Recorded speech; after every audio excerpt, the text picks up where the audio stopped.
brother George, then my brother Carl, and then I was born in 32. So I was born 10 years after they got married. How did Grandpa meet Grandma? I really don't know. Do you know, Carl?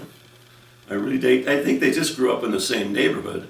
We were in an Italian neighborhood, you know, and. So growing up, where did you guys live growing up? Well, Grandma. Cabrini Green is now. Cabrini Green, yeah, that was 1157 Cambridge. Yeah, Cabrini. I think Ma was about 10 years younger than Pa. I think. I never really knew the difference in the ages, but I think she was about 10 years younger. And so can you start by saying we grew up where now it's Cabrini Green, but we grew up over on 1157 Cambridge. Yeah, they used to have the Italian feast there in the streets. Can you start off your sentence with that though? What? Can you start off your sentence with that? Growing up, we started off living on.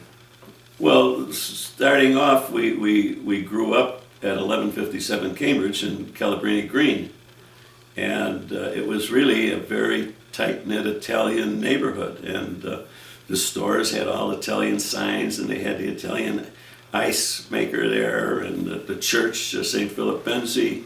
They used to have the Italian feast where there's 2-3-story buildings on the corner, and they'd run a line across, and they'd have the angels on the wires. You couldn't do that today, but the angels would be a boy and a girl with a basket full of flowers, and they'd pull them across these wires, and they'd be saying some kind of Italian prayer and throwing flowers to the crowd beneath them.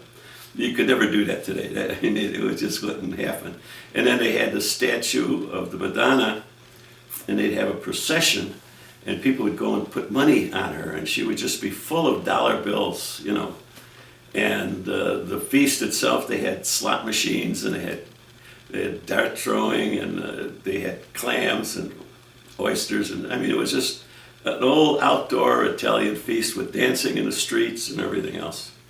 And that was a nice way to grow up, you know, as a kid. But then after... So growing up in the 30s in Cambridge... Yeah. What was the living situations like? So well, can you just start off by saying, in the 30s growing up... Yeah, in the 30s growing up, you didn't have all the facilities in the houses that you have today. Like indoor plumbing was very scarce. You went downstairs into the street, and you had the toilet underneath the street in the sewer. You didn't have indoor showers or that, you know. And then eventually they did bring the plumbing into the buildings, and all of a sudden you were more civilized. But it was just a very natural, like to take a bath. There was a building on the block that was a bathhouse, and you went there, and you paid 5 cents or 10 cents, and they filled a tub full of hot water, and you took a bath. You didn't have a bathtub at home, and the things you just had raw foods that you ate. You know, you didn't have all the wrapped candies and all the fancy frills that you were very basic. An apple, a banana, you know. It was just a good way to grow up. No radios, no television, you know, no telephones. Who lived with you guys on Cambridge? Well, we lived off of it. There was Uncle Joe there with the Cachopos, and Uncle Sam and the Farinas, and my grandpa and grandma, and my cousins and that all grew up in the building. Pa had bought a building on the north side of North Avenue, but we would visit there all the time. And in our building, it was a 4-story building, 3 stories were apartments, and my neighborhood we had a group of guys between 7 and 10, and we formed a baseball team, and we would play the next block baseball. And whoever won the game would get popped for the other guys, you know. In a certain time of year, I think it was in the spring, there was a lot of chalk. I guess they broke vases and stuff, and you'd see the sidewalks and the streets just covered with chalk. I mean, you don't see that today. It was basic. We made our own scooters. We took roller roller skates and broke them apart and put them on a 2x4 with another 2x4 standing up, and we had a scooter, you know. We took a little box of a banana crate, you know, and a box we put on the bottom of this 2x4 and went to the park and went down the hill as we were in a car, you know. It was all kinds of, we make it ourselves and played with it ourselves, and it was a great time to grow up in the 30s. It really was a great time. I feel sorry for the kids nowadays. They're sitting in front of that computer and they're not involved with the neighborhood and things going on, you know. Was this growing up on Cleveland? What? Was this growing up on Cleveland? Yeah, So growing up in Cleveland. explain what happened on Cleveland. Well, Cleveland was, like I say, What was the address? that was 1858 Cleveland. Cleveland and Wisconsin. It was just 2 blocks from Lincoln Park. And we could walk to the park and walk to the zoo, you know, and walk to the Lake Michigan, you know. It was a lot of outdoor living, you know. We would be playing outside until it got dark. We'd come home for supper, and then the whole family would be sitting around the table, and we'd all eat together. We always ate supper together, you know. It was just a good way to grow up. And you had friends, and you stayed together, and you were a team, and you would be going against the next block of guys, playing baseball or football or whatever it was we were playing. Why did you guys move? Well, then Pop bought the business out on the Diversity Avenue and had the tavern, and then when he went into the pizzeria, then we moved into the building. He bought the building and we moved into the building when he made a pizzeria out of it. So what happened with the building in Cleveland? Oh, eventually the city took it over. They gave him a pittance of amount of money. They made a park, a neighborhood park out of it. Right now that property is probably worth about $5 million. But the city confiscated it and put a slide and a couple of swings and made a park. And it's only 2 blocks away from Lincoln Park. It was ridiculous, but those things happen.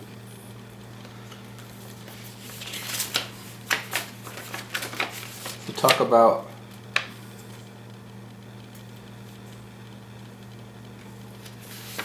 how did Grandpa being around the Italian community and being Sicilian, how did Grandpa stay away from the mob and the maid guys in the Italian community? Well, the way I understand it, and remember I was just a kid, but he was the president of the Piani di Greci Italian fraternity. It was Piani di Greci was a town he came from in Sicily, and he was the president.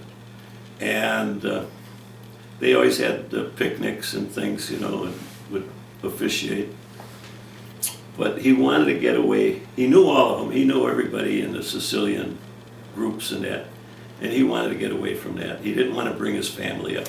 And I'm sorry, you gotta start the way I remember it.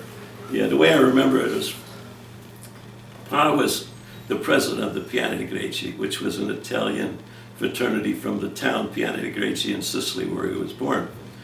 And he wanted to take his family out of that element, and he got this piece of property out on Diversity Avenue Northwest, way far away from it.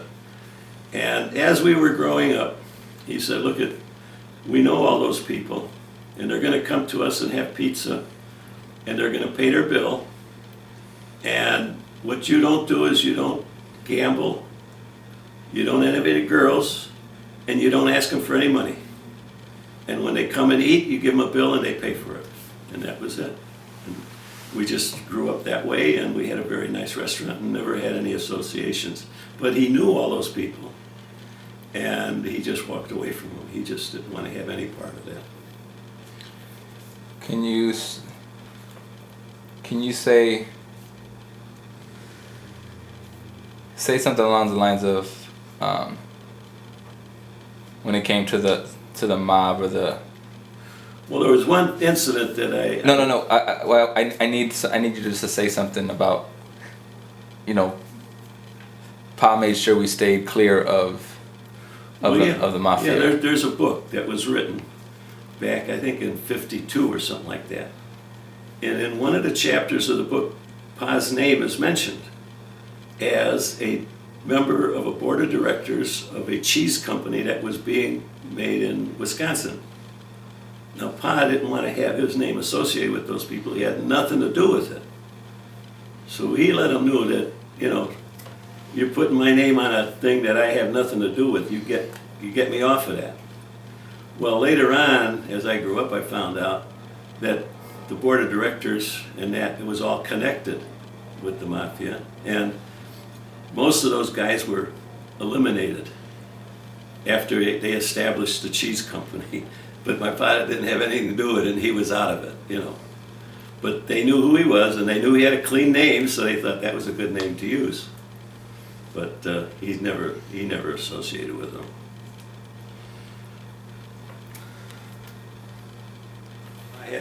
He wanted to get out of the neighborhood, And this friend Riga had this Italian store, and there was an empty store next door to him, and he said, "Come on, we'll go into partnership. We'll open up a little liquor store," because there were no liquor stores out there. It was in the suburbs almost. And 2 years into that business, they had enough money that he bought the building. Now, once he bought the building, the liquor store and the bar really weren't that much doing, so he got the idea of pizza to make more business. And when that happened, then things just started to flourish and just started to grow. And the pizza business was one that we made a thick pizza, and the customers kept telling my pop, "Make it thinner, I like thinner." And we kept making it thinner and thinner until we got to the size that really is Chicago pizza now, where it's nice crust, crispy, you bite into it, you enjoy it, but it's not full of bread, And at the beginning we just made the tomatoes, and then we put grated cheese and Italian sausage on it. And then for Sparga special, we put a basic mozzarella cheese and sausage on top of the cheese. And that became the standard pizza with basic mozzarella cheese and sausage, which was a nice combination. And we had a little song. Auntie Grace and I made up a little song while we were working in the kitchen. And it was, "Sparga pizza good and fine, enriched with vitamins and thyme. Tomatoes, cheese, and oil too, brings a delicious pizza to you. Some with sausage, some with cheese, also others with anchovies. We're at your service constantly, so take your choice of the three. Gracie makes them, you can't deny. She'll make you a pizza at the blink of an eye. Joe is the puller-out man. He cuts them up and puts them in a pan. Helen, May, Camille, and Jay, they're the ones who will serve your tray." And then catch this now. This is an 18-inch pizza. $1 for sausage, 75 for cheese, $1.25 for anchovies. Can you imagine an 18-inch pizza for $1?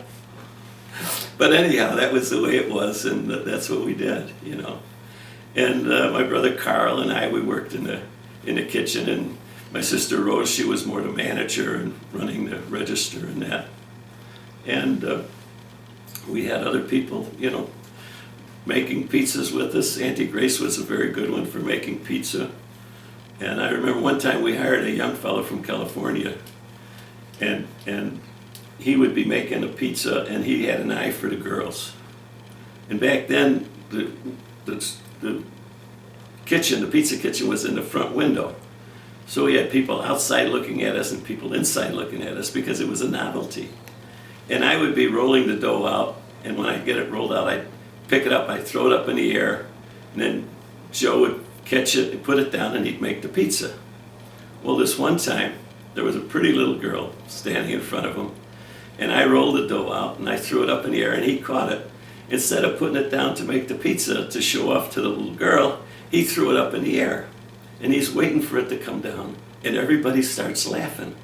The pizza was caught on a chandelier in the kitchen, and it was stuck up in the ceiling. And everybody around, outside the window, inside, is laughing, and he's waiting for it to come down.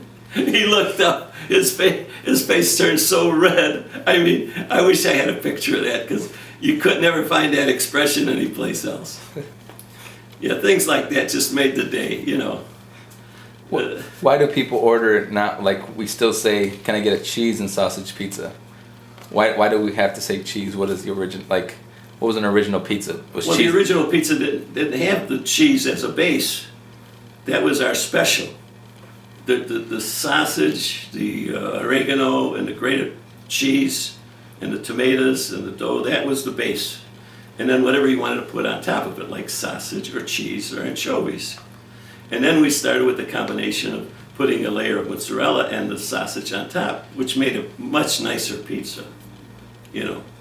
And then you could add mushrooms and green peppers and onions and all the other stuff to it. But what I noticed today is they put the sausage under the cheese, and that's wrong. Because the sausage, if it's on top, is getting cooked by the oven and getting crisp, and the oil is running into the pizza. If it's put under the cheese, it's not getting cooked by the oven, it's boiling. You haven't boiled sausage under cheese, and you don't have the same taste and quality. So I don't know, I guess it was just laziness on the part of somebody to put the sausage under the cheese, but it's not the best way to do it. And then, the way I understand it, pepperoni was never an ingredient for pizza. It was Italian sausage. But places outside of Chicago, when they read the recipe for pizza, it said Italian sausage, and when they went to the market, Italian sausage was pepperoni. So that's what they put on the pizza. But pepperoni never really was a product for a pizza.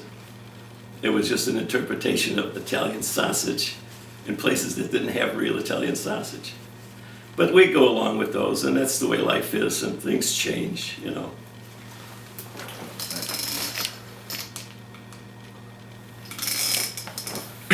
All right. One other thing Go ahead. One other thing about Spargas, my father was very progressive. And back in the 50s, we started to make a frozen pizza.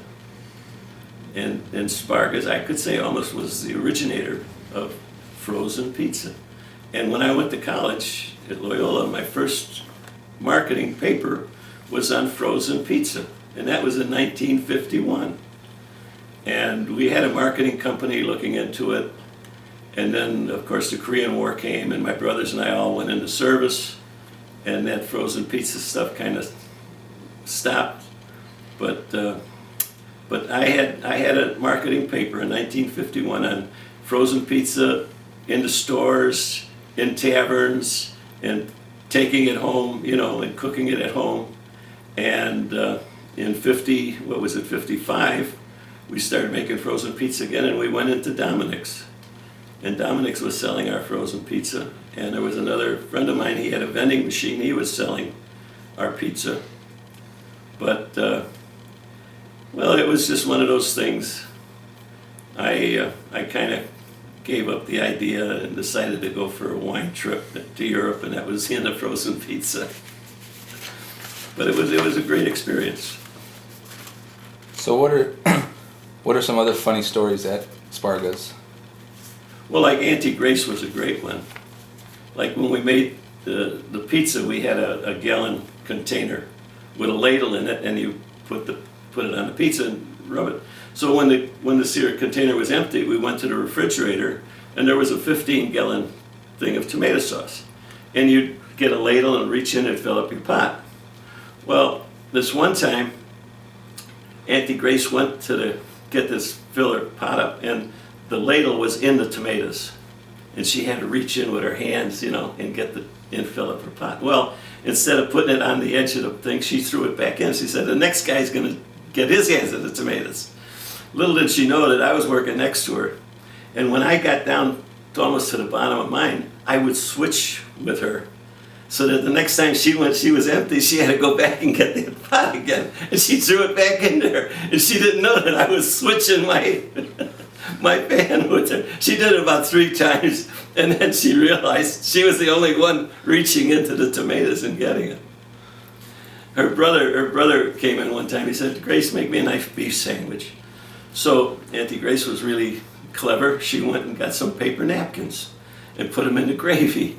And she put them between the bread, put some beef on one side and beef on the other, but a lot of gravy, really made it a juicy sandwich. And when her brother was leaving, she said, "How'd you like the sandwich?" He said, "Grace, that was delicious."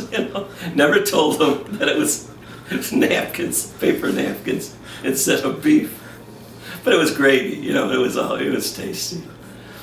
And then she used to like to sew buttons on people's coats, like in the wintertime. And we had this one dishwasher, big colored fella. And she thought, well, she'll fix him up, she'll sew his buttons up. So it was cold and blizzary, and, closed up the restaurant, and he went home. And the next day when he came back, we asked him, "How'd you get home last night?" And he said, "Were you warm?" He said, "Oh, yeah." And how'd your coat fit? "Oh, it was perfect." Well, anyhow, the fella was kind of queer. And instead of buttoning his coat the way normal guys do, he buttoned it like a girl. So she sewed up the wrong buttonholes. And he buttoned his coat and he went home. But no problem at all. It was just doing things together, being together. And it was a lot of work. We did a lot of work. We sang a lot of songs. What are some serious stories that have happened at Sparga's? Well, I don't know if this is serious or not, but one time I was in the kitchen, and waitress came back to me and she said, "Gabriel, I think we're going to have a murder in the dining room. Gabriel, there's a Marine and his girl, and her father and mother are at a table. And next to him is a drunk, and the drunk is saying how panty-waist Marines are, and they're bell-bottom sailors, and, really knocking the Marines. And I could see the Marine's neck getting red. And he's going to get up, he's going to kill this guy. You got to go out there." So I went out and I talked to the Marine and this girl and the family and introduced myself and how's everything. And the drunk was kind of mumbling behind my back. And I turned around and I went to him and I said, "Excuse me, sir, but I think it's time for you to leave." And I picked him up by the arm and I walked him to the front door and walked him outside. We got outside. He turned around, shook my hand and said, "Thank you," gave me $5 tip and walked away. He didn't know if he could get out of the restaurant alive. He realized what he had done. And I got a tip for kicking a guy out of my restaurant. I mean, that's terrific.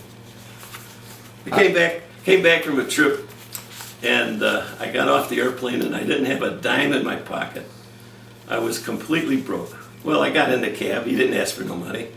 And we went to the restaurant. And we got in front of the restaurant. I said, "Just wait here. I'll come out and give you your money." So I walked in. And what happened, my brother had hired a new cashier. And I didn't know this girl at all. But I walked in, walked around the register, pressed a button, took out $20, closed the register, and walked away. And she's just standing there. This guy come and take money out of the register. And I gave it to the cabbie. And came back, and then we had a party because then they said, "Oh, Gabriel's back home," But this girl, the dumbfounded look on her face, this guy just walked around here, took money out of the register, and walked away, But anyhow, it was a great experience, and if I ever had a problem, I would just start mentioning it to my customers. And somebody had that same problem, and they would tell me how to solve it. And it really was a great experience. Hold on one second. Story about the gambling debt you incurred. What? The gambling debt you incurred. Gambling? The gambling debt that you incurred. Well, they were looking for you to pay your debt. Oh, that was a different. There was it was a barber shop on Cicero Avenue, just off of Belmont. Hey, Dad, can we have you sit up a little bit? There was a barber shop just north of Belmont, and they had a bookie in there, betting, And one of my waitresses was going out with a guy, and they knew that she worked at Sparga's, and she introduced this friend of hers as me, so that he could have credit and do some gambling, Well, anyhow, he built up quite a bit of debts, several $1,000s in debts, and they were doing it because they thought it was me.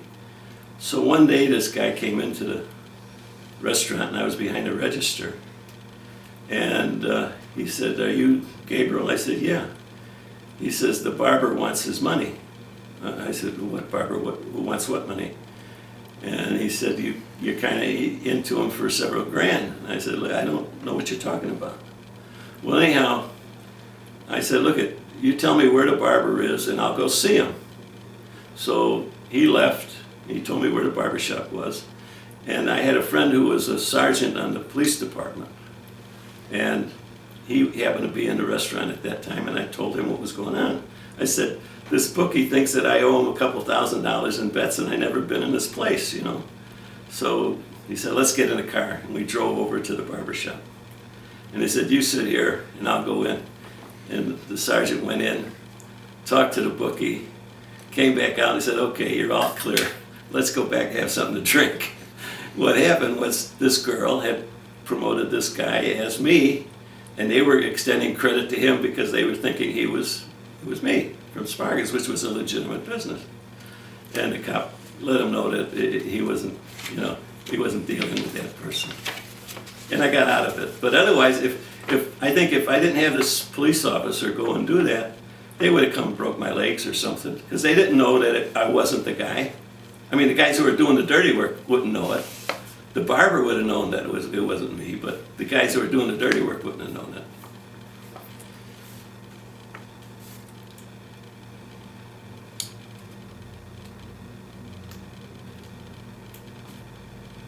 So what happened the night of the what happened with the blizzard? What year was the blizzard that you ended up going to the? Oh, well, that was in 67?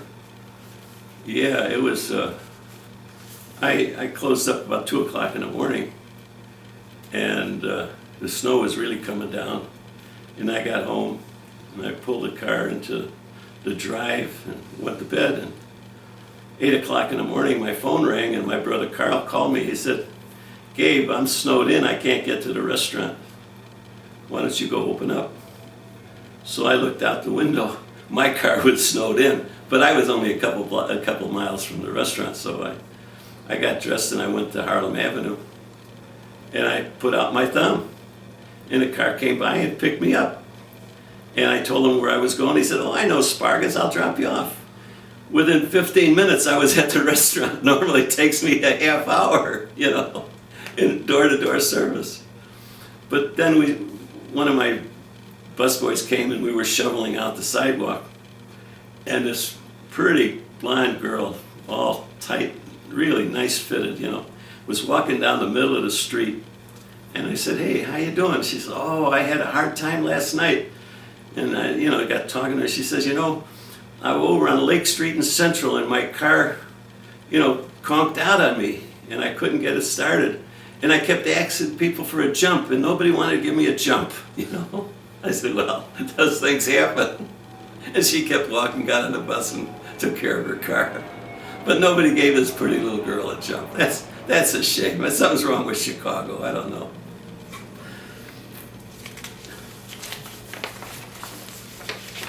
So who in the family worked at the restaurant? What? Who in the family worked at the restaurant? Oh, we all worked. Everybody worked. I mean, my brother George, for the short time that he was here, he worked. My sister was very active. My brother Carl and I, we did most of it. I mean, we were pretty much 7 days a week on the job. But all of us worked the restaurant. It was a family affair. Rose, in the early 50s, she moved to California, and that left it to George, my brother Carl, and myself. And then when my brother George died, Rose came back to Chicago, and then she stayed with us. But Carl and I would say we did the most of it, for 7 days a week. We were open. We only closed Christmas, New Year's, Easter, and Thanksgiving. So 4 days out of 365 days. So 361 days we were open. And what kind of family events and family gatherings? Was that like was that the hub for the family? Oh, always. On one of those holidays, when the restaurant was closed, we'd invite everybody over, and I mean, it was just, in the 50s, the 40s and the 50s, families got together and you just did things together. And on Christmas and New Year's was more of our personal family business. But Thanksgiving and Easter, that was everybody. And all my cousins and we all grew up together. It was just a good time. So go through the list of some of the cousins and family members you grew up with in the 40s and 50s and. Well, cousin Joe Capo, he was a reporter for the Daily News, and we were active. He was I think Joe's about 4 years younger than I am, but he was an active guy. And at one time in the 60s when the Twist was starting, he brought a gal over to the restaurant and they'd go up to our banquet room and they had Twist lessons, and we played the songs and it was free for everybody who came, but we had a bar, so they were paying for the drinks. And him and this gal really showed everybody all the moves and that in the Twist. It was a lot of fun. And Chuck Farina, he was more with the newspaper. Joe's sister, Tony Antoinette, she wasn't too active, but at the parties and that she would come. So with the parties, you guys used to have belly dancing as well? Well, belly dancing was something that my wife Teresa wanted to start. We had one gal who was an instructor on belly dancing. We got to talking to her one day and she said, well, I could have a class upstairs in your banquet room. And my wife Teresa said, oh, that sounds good. So we had belly dancing lessons at Sparga's up in the banquet room. And the thing about that was, after a whole session, I don't know, it was 12 weeks or something like that, I think we had three divorces out of our guys because the girls, they were starting to do the belly dancing and their guys weren't up to it, and they said, hell, we don't need you. So it really created a family problem for many of my customers because the girls were doing that belly dancing, and we had several divorces. But Hold on one second. But Sparga's was that kind of a place. It was a family-oriented place that if you went there with an idea and it was a nice idea, we could go through and follow through and help you do it. And no gambling, no broads, and we wouldn't borrow money from anybody. It's just do the right thing for the right people and have a lot of fun doing it. Okay, so just give the brief outline of Sparga's. So it was opened, without going into stories, it started in 1940. In 42 it went into pizza. And then in 45 we went into a regular Italian restaurant with banquet halls and 2 dining rooms. Was that an expansion? Yeah, we built it. We built an extension to the back of the building, yeah. Was there any thought going, is a debate you should do it, go more into that? In 1942 we built out an extension to the. Well, in 42 the old man bought the building and there was a barber or a hairdresser next door and they closed down, so that's when we went into the pizza business and we opened up where the other store next to us, that was a dining room. Hold on, Tom. Okay. But now we should get Uncle Carl in.